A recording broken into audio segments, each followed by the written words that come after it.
Hello, everybody. My name is Dee Dee Verg, and today we're going to be talking hypnosis with Kelly von Heidenkampf. Welcome to the show, Kelly. Hi, Dee Dee. Great to be here. Great, excellent. By the way, this is brought to you by Hypnothoughts Live. So let me tell you a little bit about Kelly to start with. Kelly von Heidenkampf is a professional hypnotist and owner of West Metro Hypnosis in Minnesota. She's also a professional speaker, improv performer, wife and mother of teenagers, and a lifelong learner, but not necessarily in that order. Her lifelong interest in the power of the mind has brought her into the world of hypnosis, where she feels most fortunate to share the power of this knowledge with her clients. Authenticity, boldness, and curiosity are what keep her looking for ways to create an even bigger life. So Kelly, you've had a lifelong interest in the power of the mind. What is it that got you into hypnosis of all things? Well, it was actually interesting because it was my husband who got me into hypnosis. I consider myself to be a very, very good wife. And he was telling me about something, and I saw a self-hypnosis course, a two-part retreat course that I signed him up for. And he was unable to go to the second part of that, and so I called the instructor and asked if I could take his place because I just was interested. He had come home and showed me a bunch of the suggestions that had been written and how they were formulated. And I looked at that and I said, this is hypnosis. I've been doing this for years. I've been doing this, and I was calling it affirmative prayer. But to me, there was no difference. So that workshop I went to, when I experienced the mechanics and the actual sensation of being in a hypnotic trance, it was the first time that all of the mind chatter just completely went away. And that really, really intrigued me. And I was hooked.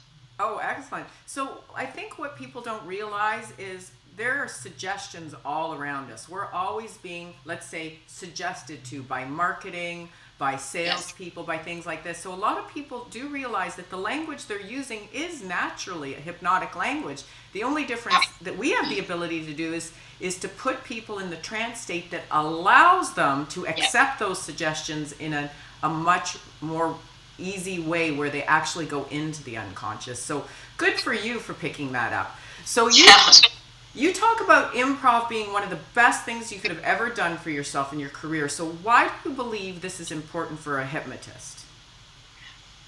First of all, improv completely takes you out of your comfort zone. It is terrifying to be in front of a group of people and have no idea what you're going to be doing.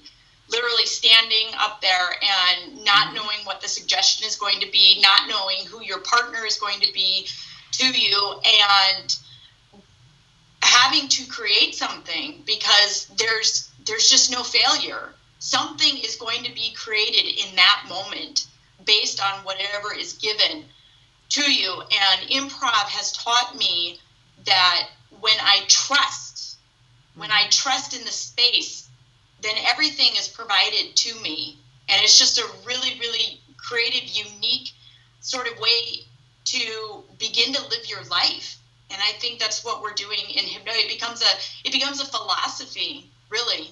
Really, and I agree with you on that, because the one thing I learned through hypnosis is you can have all the scripts, all the techniques, the processes, but no two clients are ever going to respond in the same way. So just to give you an example, for me, one day, I kid you not, in the very same day, I spoke to two clients on the phone for whatever reason, and one of them said, "Oh yeah, by the way, Dee Dee, when I come in, I love that elevator thing where you take me down." And the very same day, another client I had scheduled, when they came in, actually said to me, "You know that elevator thing you do? Don't do that. It does not work for me. It takes me out." So, go ahead. Have you prepared something in advance, and then you go in and you very quickly realize this is not what we're doing today. I had a client. I had a very, very in-depth conversation with her, and then found out, because it was pertaining to her daughter, and then when she came to the office, as a side note, she let me know that her daughter had select mutism. Right. I had never even heard of that before. I forgot to tell you about that. I love when they do that. "Oh, by the way," and you're like, "Oh." Hello. That's kind of important information to know. So the improv really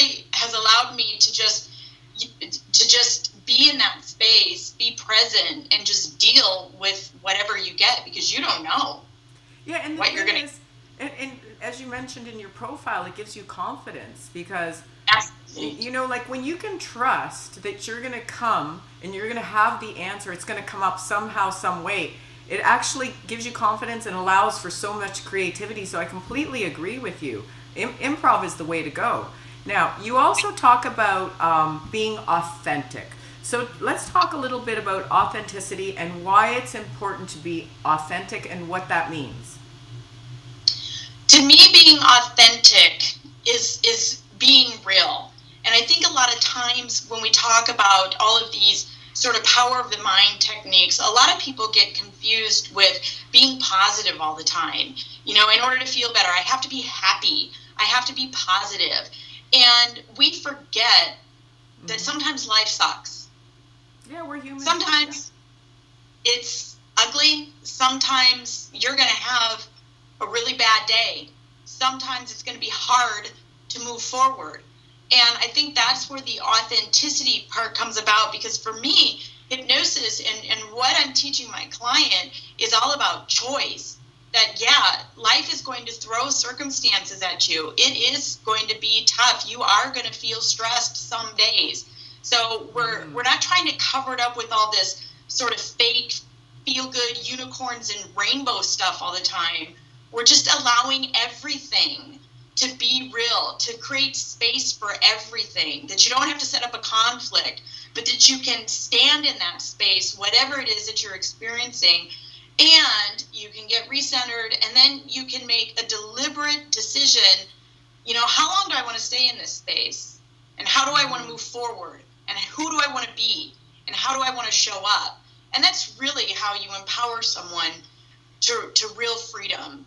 So I think that's a really, really important distinction to make about the work that we do, that we're not trying to cover up, we're not trying to cover things up with this fake sense of false positivity, I guess you could call it.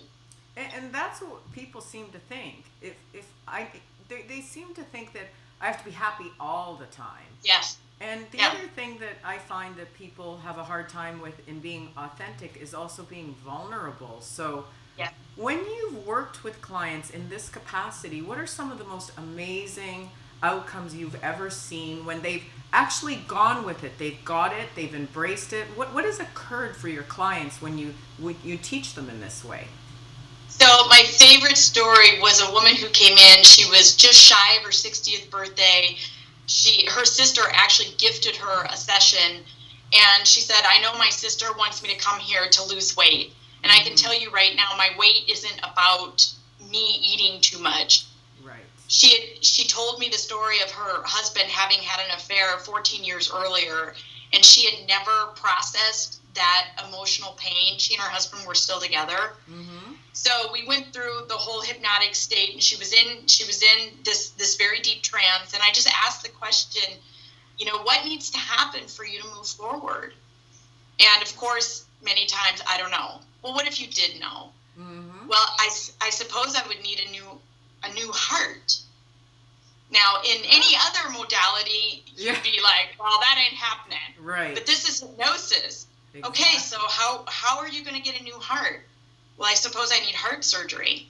Okay, then just let's have heart surgery. See yourself. You're surrounded by the people who can do this. And she went through the whole process. She opened up her chest cavity, and I said, tell me what you see. She said, I see the ugliest piece of black. It's just stone. It's all shriveled up. It's dead. I have a dead heart. And we went through the whole process. And then she was quiet for a really long time. When somebody's in total silence for 30 seconds, it's a really long time. And I asked her, I said, tell me what's going on. She said, it's okay. The doctors, they're putting in the new heart, but the new heart's so big, they're having to kind of rearrange things. So it's just taking longer. And she received a new heart in my office, in her mind.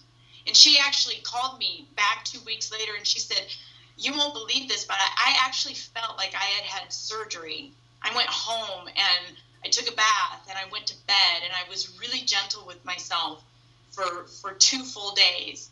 And she got what she needed in that session. She got a new heart after 14 years of carrying around this black thing with her. At the end of the day, I don't know what that ended up being for her, but it was transformative.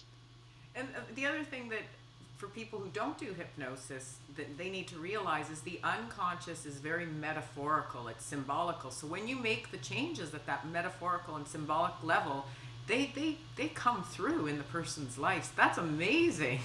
Yes. It was an amazing experience, and it was one of those things. I mean, you can't script something like that. No. You've got to be able, you have got to go with that, because your client is there telling you exactly what needs to happen. And so our job is to be of service to them and use those gems that they are offering. And if we're following a script and that doesn't fit into the script, that's time, we've got to be able to go off script at that point. You make an excellent point. So everybody, authenticity, improv, and Absolutely. going off script, being flexible are what Kelly have to offer you. So for those of you who want to check Kelly out at this year's Hypnothoughts, go to www.htlive.net, where she'll be teaching 2 workshops, right, Kelly? How the principles of improv benefit the hypnotist and the authentic hypnotist. Yes. And HT Live is so much fun. It's such an awesome conference. So much learning, so many great people. Very, very fun. Right. And if there were one last thing you wanted, because you're a lifelong learner of the power of the mind, what would you want to leave everybody with? Yeah, be bold. Do something bold today. Just go out and be bold. Just one thing today. Something that could change things for you like that. And build that confidence. Absolutely. Well, it was wonderful speaking with you, and we'll see you at Hypnothoughts Live, Kelly. Yes. Thank you, Dee Dee. Bye-bye. Bye.